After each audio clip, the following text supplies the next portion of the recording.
Hey YouTube, I'm back with another video, and this time I'm going to teach you, if you're not familiar already, about gemstones.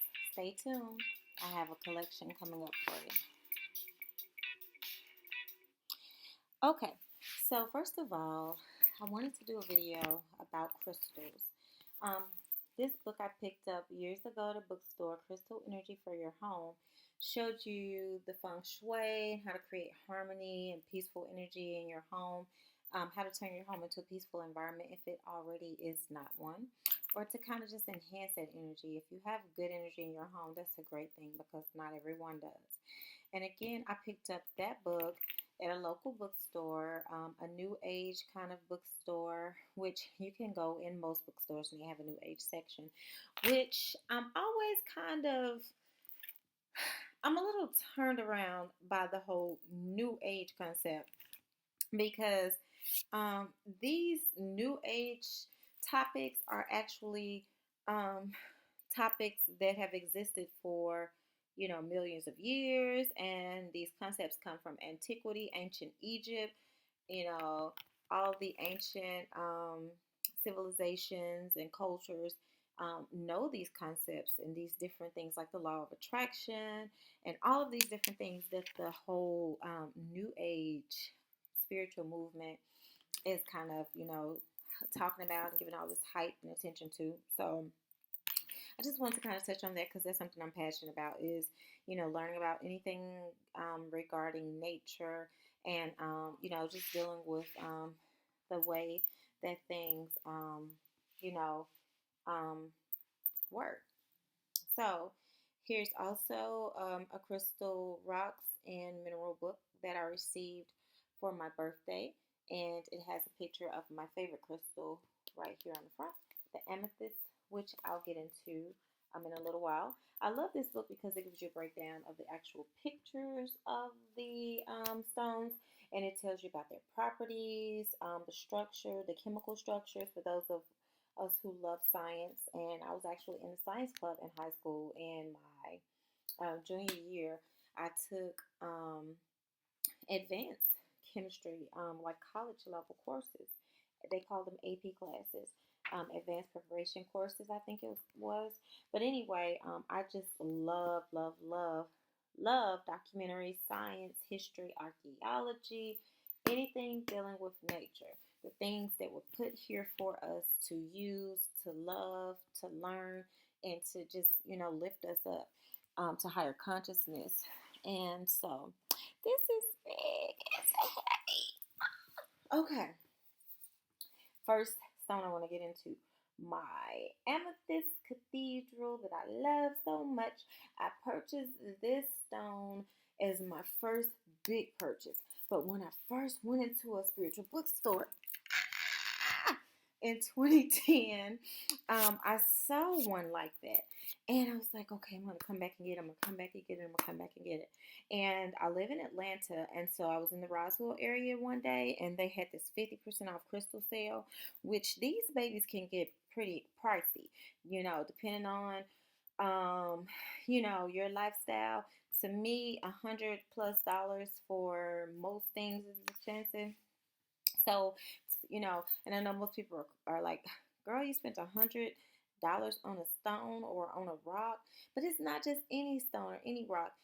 If you do your research on amethyst, you'll learn, about the different, physical properties, the spiritual properties, the different alchemical properties or whatever properties.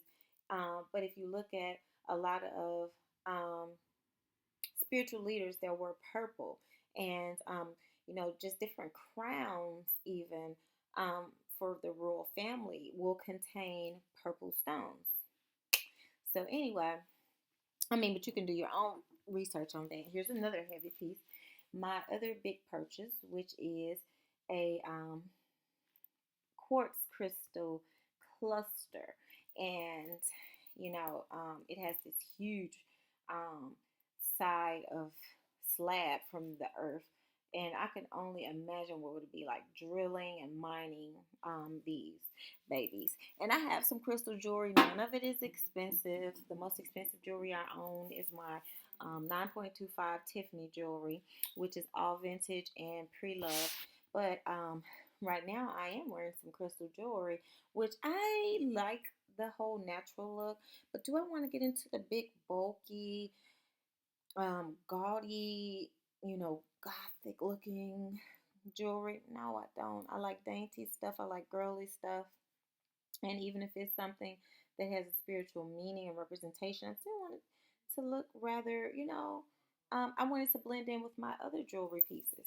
So on this arm, along with my Pandora bracelet, I typically wear my Mystic Topaz crystal um, silver ring. And I got this from Etsy antique website online.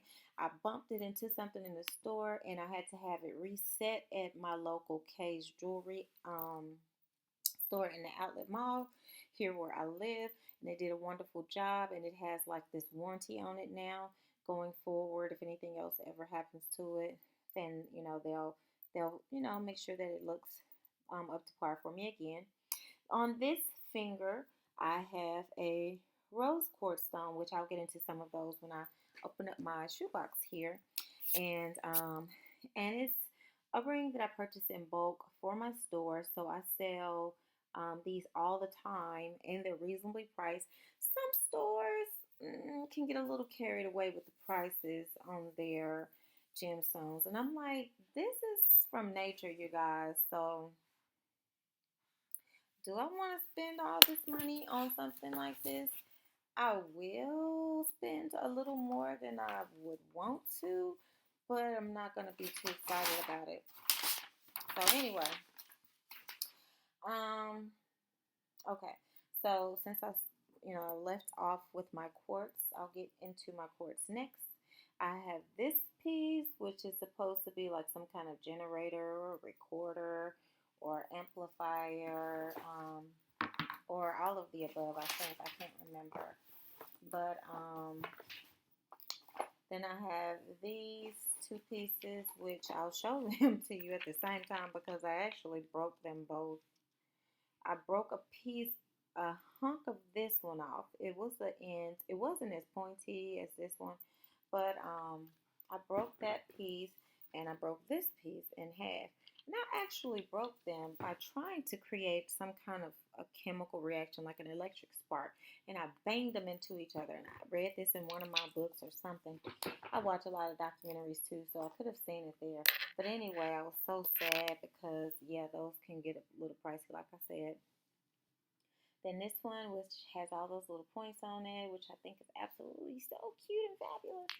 And some people say, oh, crystals used to be ice and they froze over the years. And I think that that's a great concept, and I believe that. And whatever they are and wherever they come from, I think they're adorable. And when you hold them, here are two more quartz pieces, you can actually feel something. I don't know what it is, where it comes from, but I mean, I'm sold on it, and you know, it wasn't just because of someone else saying all these things about it. I actually held one in my hand myself. Actually, the first time I walked into a bookstore that sold them, I've walked in and I didn't know anything about crystals. And again, it was in 2010. And when I walked in there, I just felt like I had to faint. I hadn't eaten any food for several hours, but I wasn't, it's not like I had an empty stomach or anything. So I walked in and I felt almost like I did when I was pregnant. Like there was some energy that I couldn't deal with. It was very immense and very strong. And this guy noticed it and he pulled me to the side and said, you're over here by these crystals. And he explained to me some of the properties and what they did, and how if this was my first time being around them, especially so many of them, that it would make me feel the way that I was feeling, especially if I was a very empathic person and I picked up on energies really well, which I am. And so here are two more quartz that I really like. So yeah, I kind of learned the hard way that yeah, they contain energy, whether it makes sense or not. They really do. I really like this one because it's clear, but it's more of a frosty kind of a clear. So that's those. And then I have some crystal points, which came in this little feng shui kit. There were 8 of them, and some of them I think I put in my backyard to kind of in my flower garden. Then I have this Himalayan crystal, pink Himalayan sea salt crystal tea light candle holder. And you can just drop a little candle inside of it and light it. And it's what they use in some spas and stuff like that. And it kind of radiates a positive energy. So that's all of my quartz, which I had more quartz than I even knew I had. And on to the amethyst, my fave. Again, that was what was on the cover of the book I showed you. That's the same stone that my huge piece was. And it is a geode piece, which means that it was inside of this big, huge hunk of earth. This one was made in Brazil. And, well, let me say this, because they have stickers in different stores that say made in Brazil, made in Madagascar, made here, made there. Okay, they're not made there. They formed there. Nature put them there. They were mined and excavated there. Let's say it like that. So this one is from Brazil, and I love the little shimmery pieces. And for this baby here, I keep this on my mantle, which you can see my mantle in the background. So it kind of sits right up there on that shelf. And I'm trying to group everything together. So then I have 2 more amethyst cluster pieces, which I think they're made in Brazil as well. Some of the darker amethyst I've noticed is made in Madagascar, which is really, unique that, the colors and the, um, the depths of these hues that these stones contain, you can actually see similarities from them coming from certain places. On to the next 3 pieces of amethyst that I own. 1 pyramid amethyst piece and 1 wand and 1 little amethyst piece that will kind of stand up like an obelisk kind of a shape, and it's pointed on that end. And I love pyramids, and I'm infatuated with ancient Egyptian culture. The high school that I went to when I was in archaeology class, our whole department went to view some mummies that had been excavated, and excavated just means dug up. So they had dug them up, they had kind of preserved everything that they had, and these mummies had buried with them all kinds of artifacts, combs, toys, all the stuff that we use, eyeshadows, perfumes. I mean, the same stuff that we used in 2015, they had in whatever years those were before the Common Era or before Christ, however you look at it, BCE. Um, this one is a double-sided or double-terminated amethyst, and this one also has a little tag that says made in Brazil. And before I get into anything different, I wanted to go to what I had in my hand when I first started filming. This is like a little crystal itself. It's a crystal, and you may be familiar with this type of crystal, like crystal dishes and crystal chandeliers and crystal, champagne buckets and, little crystal stuff like that. But this crystal bucket contains some geodes that I picked up from the little Smithsonian science section in Hobby Lobby. And they come in big, like, balls clustered, and you can, like, take them outside in the backyard and, like, throw them down on the ground and kind of let them break. Or you can take 2 and bang it together like I did with my crystals, and they will break if you bang them. But they have these shimmery, cute little baby crystal pieces on the inside. And they're so cute and they're all unique and different. And sometimes they have like a little stone rumbling around inside of them. You just never know what you're going to get when you open them. And it's just very, interesting to feel like you're a part of nature. You're getting to participate in something like opening something up that could be millions or thousands or hundreds of thousands of years old. And you're opening up and exposing it to 2015 and saying, hey, you're from Madagascar, Brazil, and now you're here in whatever city you live in. So they're inexpensive, about $8 or so in Hobby Lobby. And then I have a slab of raw ocean jasper, which I just thought that was a really cute piece. I said that if I did marble countertops or stone countertops in my kitchen, that I would want a pattern similar to this, something that had like a peachy color, brown, and white all mixed in one. So that was the little bucket. Like I said, if you saw at the beginning of the video, I was holding this to kind of introduce you to what I was going to talk about. So I don't have a whole lot left, but let me go ahead and get into it. I'll go with this. It's so pretty and shimmery. It's so, gosh, I just love that. Look at those colors. I mean, it looks like eyeshadow or something. It's blue, purple. Um, Nature is just so amazing to me. I'm a very natural girl. I've always been natural. I grew up with a great granny who died when I was in the fourth grade, and she was about 76 when she passed. She was born in 1912, so she had never learned how to drive. She wasn't, big on reading and writing. So I learned everything the natural way. I learned how to garden and cook and grow stuff and nurture stuff and um, we recycled everything. Everything was organic, organically grown in the backyard, or we got stuff from the market man when he would come through with whatever items we didn't have. So I didn't grow up on a lot of preservatives and junk food and stuff like that. Everything was loved and, natural, and I wouldn't trade that childhood for the world. Um, so now it's in style to go to Whole Foods and do all this stuff. But yeah, so I grew up that way. And I'll get into pink, which is my favorite color in the whole wide world. Unfortunately, I broke this little baby, but it's a pink agate slice. And I still keep it because when you lay it down and kind of place it back where it was supposed to be, you can't tell that it's broken.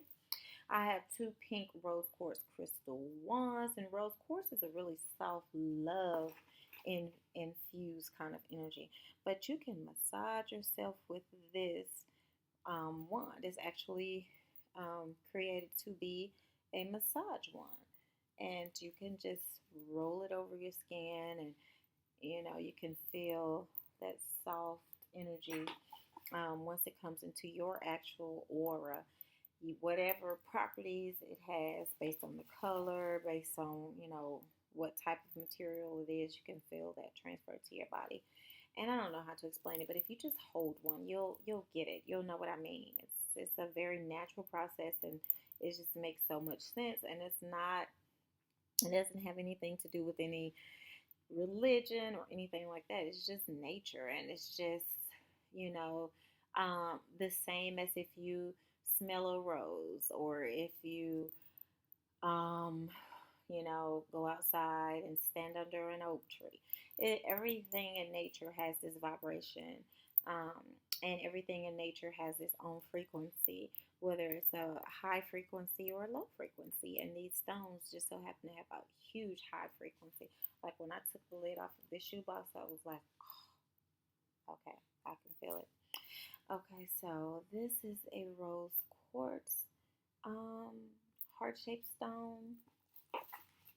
And then this little pink baby, I don't know the name of this, but this one is called a seer stone. And I don't know the names of all of them. Some of them stand out to me. This one is flat on one side, made in Brazil as well. And it's in that rose family. Then I have this little egg I got from TJ Maxx, and I just thought it was simply adorable. I think this is a gate as well. A gate has that really noticeable, those little lines in them. And um, I'll move on to blue since I only have two pieces. I just think those are adorable. They look like Easter eggs or something like that, like candy. Then I'll do brown, which will bring me into my pyrite. I got this from West Palm Beach when I was out last year, and yeah, you can find stones anywhere. You don't have to always pay for them. This one, I don't know the name of it, but I have another piece like it too. They're really shimmery and pretty, and I just love brown stuff. I love pink is my favorite color, but I love natural stuff, browns, and this is fool's gold, which is also known as pyrite. And here's more pyrite. And I think they came up with the name fool's gold because I guess when people were mining for actual gold, they were finding this, and yeah, so they had to give it another name. These two pieces, which are really shimmery and pretty, I don't know the names. Again, sorry about that.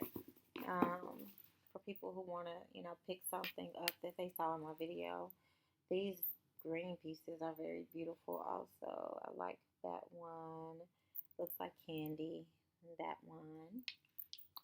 And then I actually own a crystal ball, which I have no idea how to use a crystal ball in the way that anybody who has ever heard of a crystal ball or seen it on TV has seen it being used. I don't even know if that's real, but anywho, this is another brown piece that I left out, which I really like. This it's like a little piece of chocolate or something. And another pyramid. This one is marble, and a little fossil looking tool, which looks like something that if you ever took archaeology or anthropology or even a history class, they show you that our ancient ancestors like Neanderthals or prehistoric humans would use these little handmade tools from stones and rocks and stuff, and they will kind of like use these tools to dig, to cut, to cut meat and stuff, or they would just use these little handmade tools. And this is an origami crystal, if I'm saying that word right. But anyway, it has copper and little chips of stones and sparkles and stuff inside of it. And this stuff is so strong and overwhelming that I'm actually kind of getting a little woozy just dealing with all this stuff. So yeah, so um, I'll stop there. That was my last stone in this box. I have a collection of these selenite pieces, which you can't get these wet. All the rest of them you can wash them and clean them with like dishwashing liquid or um, hand soaps and sit them outside and stuff and let them dry and put them in sunlight and moonlight. And I'll put mine outside in my garden or in the little walkway that I have in my backyard, which is made from like sea or river pebbles and river rocks because they're natural stones. They're used to being in nature, so I'll set them outside, and sometimes I'll keep them out there. But these just so happen to all be in this box. Selenite is great for cleansing a room and for bringing in that positive energy. If you're like me, you like to walk in a room and it just feels so peaceful. And people compliment my house when they come in. I'm like, oh, it just feels so peaceful in here. The energy is really clean and crisp. So yeah, so that's thanks to the crystals that I use. And I'm actually, that's what I was gonna say. I'm gonna do a giveaway for this little bag of crystals, which, as you notice, my little ring is made from one of these. So you can make jewelry and pendants and stuff like that. It's just a bag of crystals that I bought in bulk, and I haven't done anything with them. And the thing you'll learn about crystals is that, and gemstones and anything in nature, is that it's really great to recycle them, to give them away, to receive them, to find them, to um, not be so concerned with holding on to them so tightly, and to know that if you ever lose them, or if something like this is stolen from you, then it's meant to go to the new home that it's in. Nature has its way of, you know, making everything happen for a reason, and making everything come together for the greater good of whatever it was intended for. So that's my spill on crystals. It's Saturday night. I'm chilling at home, um, enjoying myself, enjoying my crystals. About to watch a movie, enjoying my wine. I'm drinking my Moscato um, with my strawberries and my Lolita wine glass, and just chilling out. And yeah, subscribe. Let me know what you think. If you own crystals, if you have any ideas on how I can use them outside of what the book says, or if you have any amazing stories to share with me, I'd be very interested in hearing them. If you want to trade crystals, or if you see something in my collection that you really like and you want to know where I got it from or how you can get it, yeah, feel free to hit me up. And some of my crystals may end up being for sale in my store, because I do feel like I have a nice size collection. You know, um, it's okay for me to, go ahead and narrow this collection down. I've owned them. You know, I've enjoyed them, and yeah, like I said, in nature, you have to kind of pass things on. So, namaste, and have a great night. If you're out, be safe. Much love and gratitude. Thank you.